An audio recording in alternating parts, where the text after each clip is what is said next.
Drácula tá disponível na Netflix e pra quem não sabe, essa minissérie da Netflix na verdade é uma minissérie da BBC dividida em 3 partes. Nesse vídeo então eu pretendo falar sobre as 3 partes com spoilers, mas antes de falar dessas 3 partes com spoilers e explicar o final delas, eu também vou falar sobre a série sem spoilers pra quem ainda não assistiu e quer saber se vai ou não assistir. Então no começo do vídeo aqui vai ser um vídeo sem spoilers, depois vocês podem avançar se vocês já assistiram para a parte com spoilers, que eu vou deixar tudo na descrição lá para vocês ficarem mais informados. E aí pessoas, eu sou o Matheus e no vídeo de hoje então a gente vai falar sobre essa minissérie chamada Drácula, que eu particularmente gostei, já vou deixar claro pra vocês. Antes de começar o vídeo, não se esquece de seguir minhas redes sociais, os links estão todos na descrição, é muito fácil, muito rápido, vocês vão gostar, eu aposto. Também não se esquece de se inscrever aqui no canal, deixar seu like que ajuda muito e comentar o que vocês acharam dessa minissérie e se vocês ainda não assistiram, comenta se vocês vão assistir lá embaixo.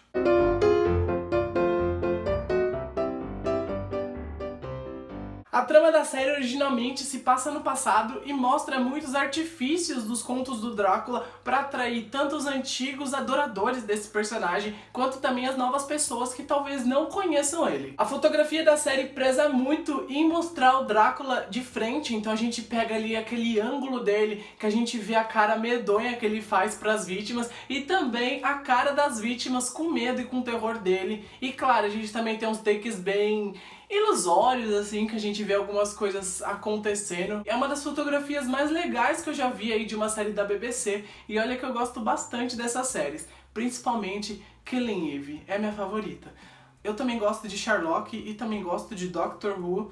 Meu Deus, acho que eu gosto muito das séries da BBC. Sendo que o melhor de tudo é que essa série só tem 3 episódios, então é muito rápido, aquela série boa pra você maratonar. Claro, os episódios têm 1h30, tem 1h30, mas ela passa até que rápido, e se você contar é quase que uma série grande essa série. E ao mesmo tempo os episódios são independentes, mas eles também se completam, então é um episódio que necessita do outro, ao mesmo tempo que as histórias são bem desconexas, mas no geral toda a série ali se encaixa muito bem. E embora eu tenha gostado da série, eu acho que no final ela deu uma perdida ali no que ela queria apresentar. Ela começou com uma premissa bem legal, e aí no 3º episódio eles mudaram essa premissa e trouxeram uma coisa que eu particularmente não gostei muito, que foi o salto temporal, mas isso fica a cargo de vocês. Se vocês ainda não assistiram e vão assistir, depois vocês vêm comentar aqui o que vocês acharam sobre isso.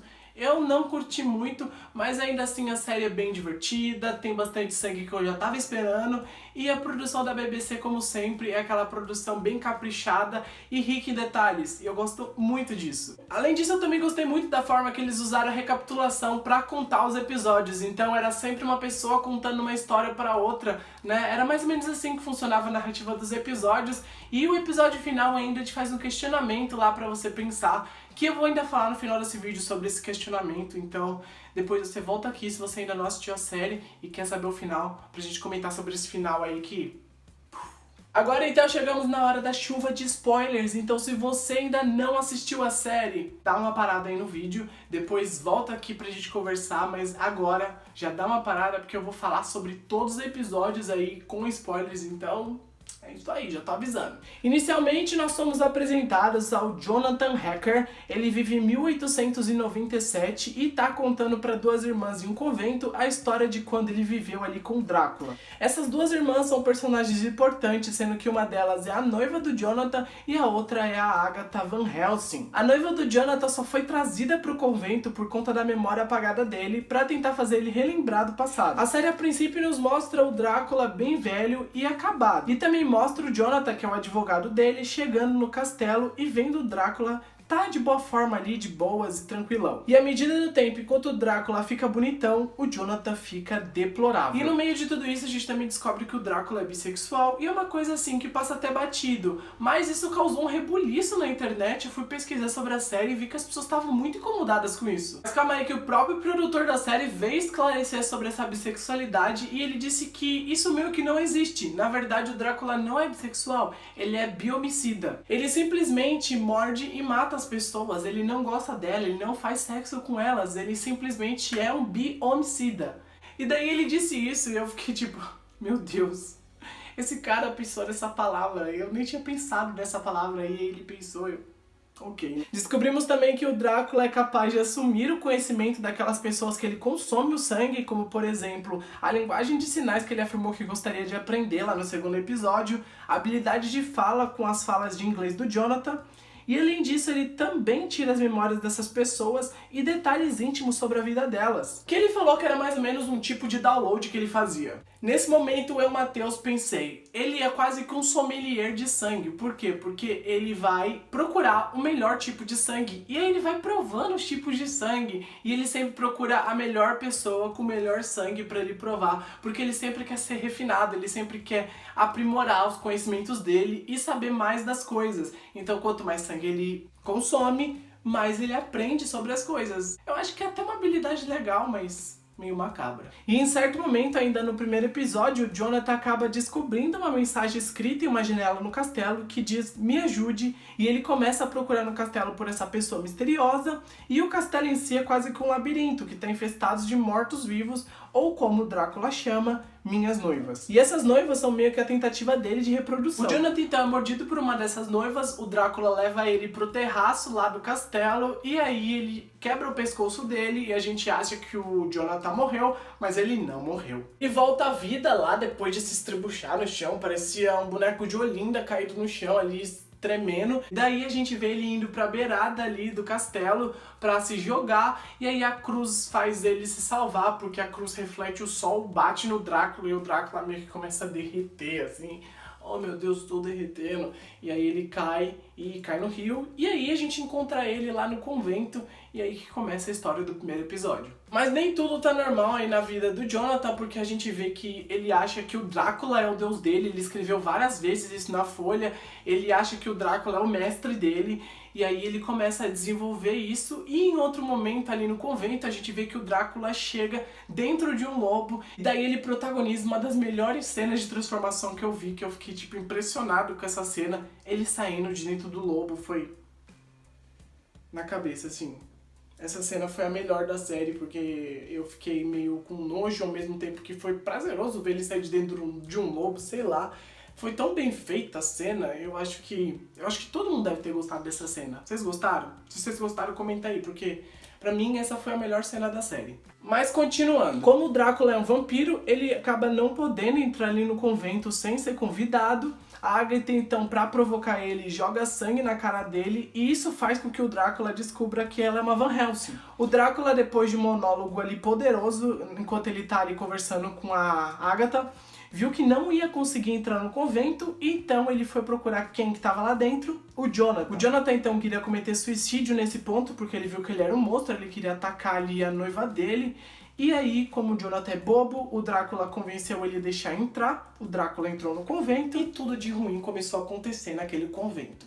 O Drácula, então, como prometido, acaba matando o Jonathan, mas antes de matar ele, ou depois, a gente não sabe, não foi mostrado, ele pega a pele do Jonathan, veste nele, e aí ele vai procurar a Agatha e a noiva do Jonathan. Mas antes de encontrar as duas, ele acaba matando todas as freiras do convento, e elas estão fazendo uma barreira de pão bento em volta delas pro Drácula não poder passar, e eu ri nessa cena, porque foi engraçado. Porque fazer barreira de pão bento, acho que foi o ápice dessa série. Aquilo era pão bento, né? Ele então, depois de matar todas as freiras, acaba indo procurar a Mina, que é a noiva do Jonathan, e também a Van Helsing, e aí ele encontra as duas, elas estão em volta ali do negócio do pão, e aí ele convence a Mina a falar pra ele entrar ali, e aí a gente sabe que ela é meio bobinha, ela fala, a gente tem que convencer ele, percebe que o olho dele é azul e na verdade não tava, né, tava com o olho preto, igual o do Drácula.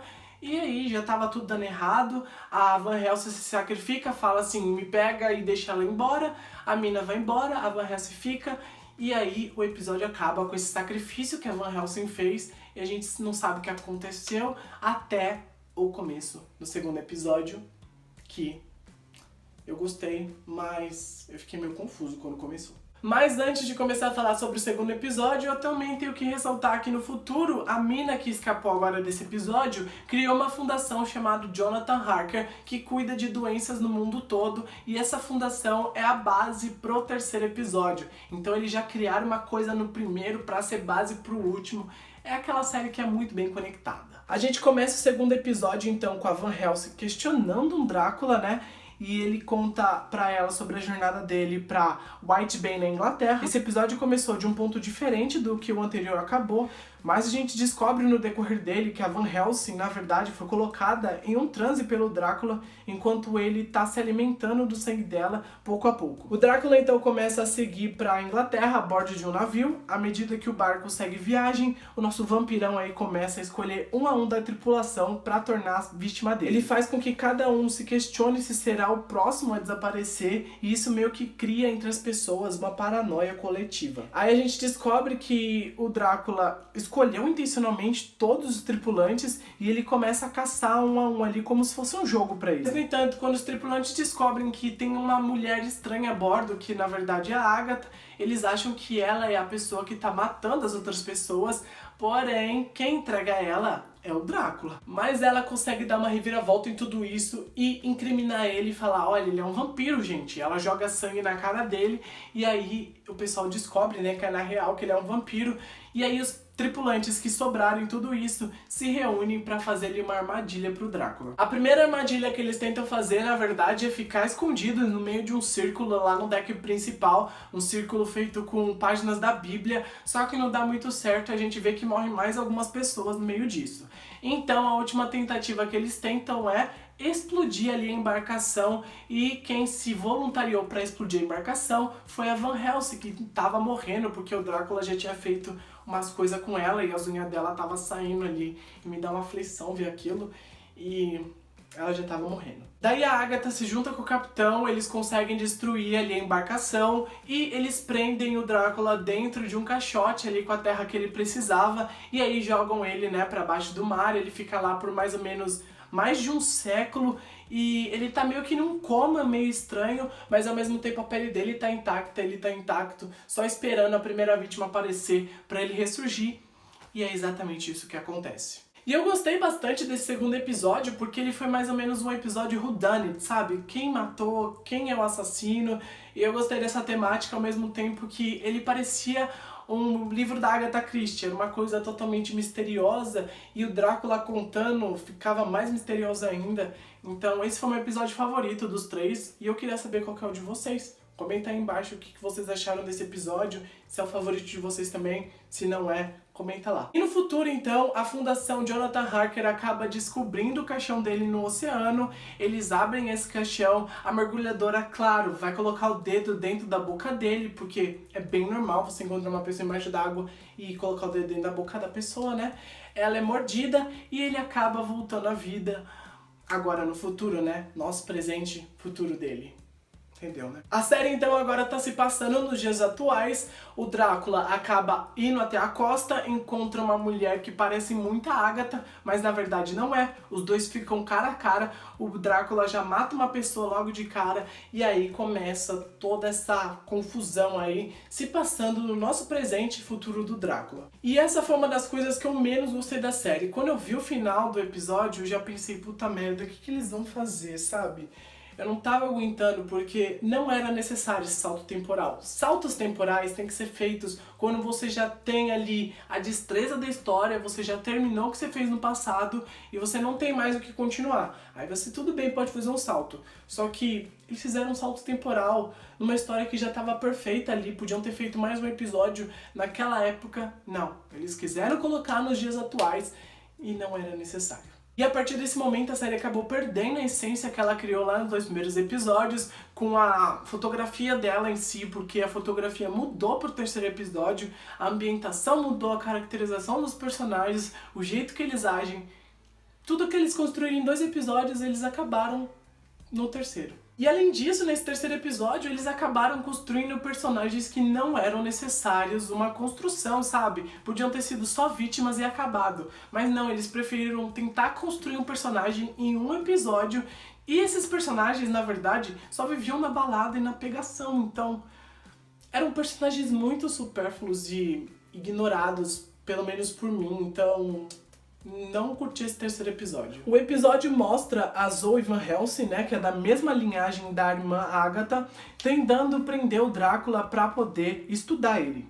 A Zoe tem câncer e eu imagino que é por esse motivo que ela quer o sangue do Drácula ali pra estudar e tentar uma cura pra esse câncer. A gente também descobriu que o Drácula é incapaz de tomar o sangue dela por conta da doença e durante o episódio nós vemos o quão rápido essa doença começa a matar ela. E é nesse momento que eu acho que eles poderiam muito bem ter desenvolvido esse fascínio pelo Drácula focado na doença dela, em vez de ter desenvolvido esses personagens aleatórios aí que foram os adolescentes. Eles poderiam ter mostrado ela nesse fascínio pelo câncer aí, descobrir a cura do câncer, que ia ser muito melhor para um episódio futuro. Já que eles queriam um episódio futuro, por que não desenvolver um enredo coerente com o que estava acontecendo e não desenvolver aquele enredo horrível dos jovens? Eu entendi que foi uma crítica social aos jovens, a celulares e a tudo que estava acontecendo, mas não rolou pra mim. E enquanto a gente também conhece esses personagens, a gente vê o Drácula sendo preso numa prisão ali, estilo bem Hannibal Lecter, porque o tecnológico já tá até no Tinder,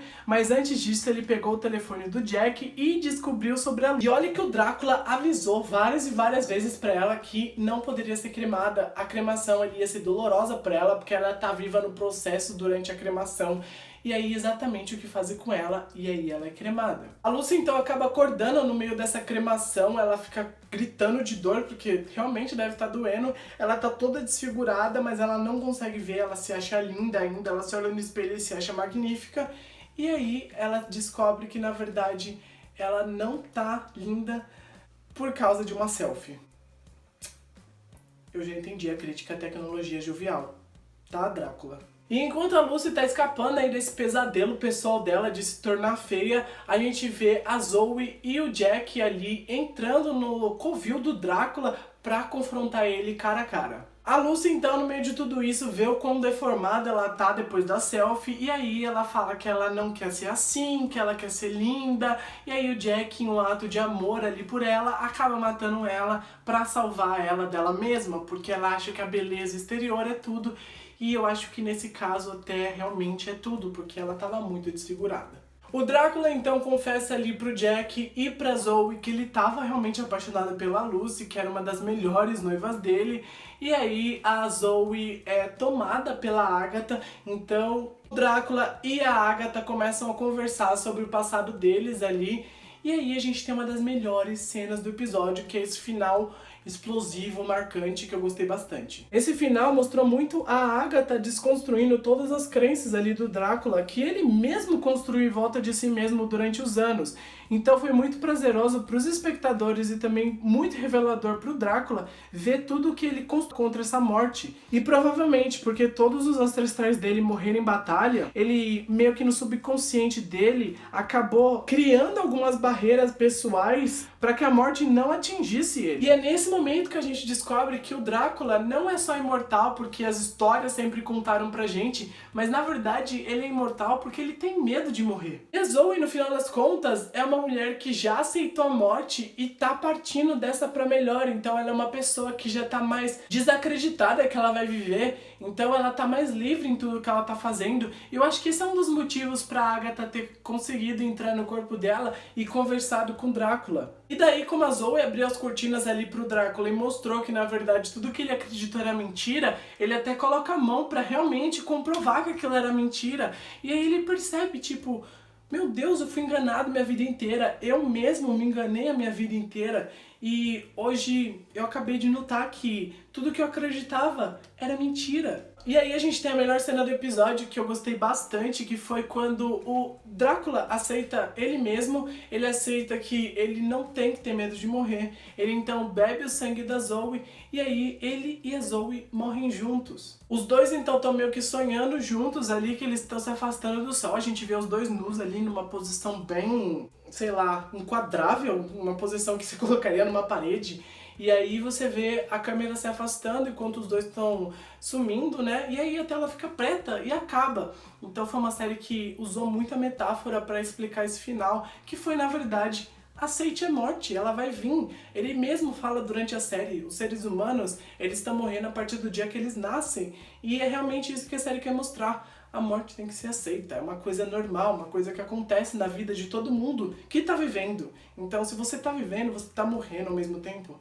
E a série quis passar muito isso. E pra finalizar, assim, o meu Drácula preferido ainda é o Christopher Lee, assim, eu acho que isso nunca vai mudar, o cara é foda vivendo Drácula, mas particularmente eu gostei bastante dessa série, essa metáfora final eu acho que explicou a série toda pra mim, eu acho que a série mesmo é autoexplicativa, basta você prestar atenção em alguns momentos, né? Esse é um vídeo de final explicado? É porque tem gente que talvez não tenha entendido que a metáfora do final foi sobre aceitar a morte. Pelo menos eu entendi assim, né?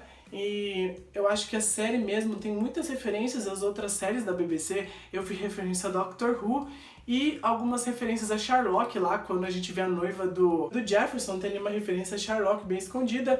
Mas assim, é uma série que mesmo tendo easter eggs, tendo referências, ela consegue construir o que ela quer. O episódio final deu uma estragada colocando aqueles personagens novos, mas eu também entendi que eles quiseram mostrar a juventude atual e comparar muito aos tempos antigos, fazer um paralelo legal. Funcionou ao mesmo tempo que não funcionou e é isso. Eu percebi também que o final deixa uma incógnita grande sobre acreditar naquelas coisas que a gente não conhece, como por exemplo, a gente sempre é feito acreditar naquele ser grandioso que a gente nunca viu, mas todo mundo sempre tá falando e pregando a palavra dele, e aí a série também tenta desmistificar um pouquinho disso no final. Então é uma série que tem ali as nuances dela, é uma série que, mesmo tendo defeitos, consegue passar o que ela queria passar, e é uma série muito positiva, uma série que vale muito a pena esses 3 episódios, e é uma série que eu gostei muito.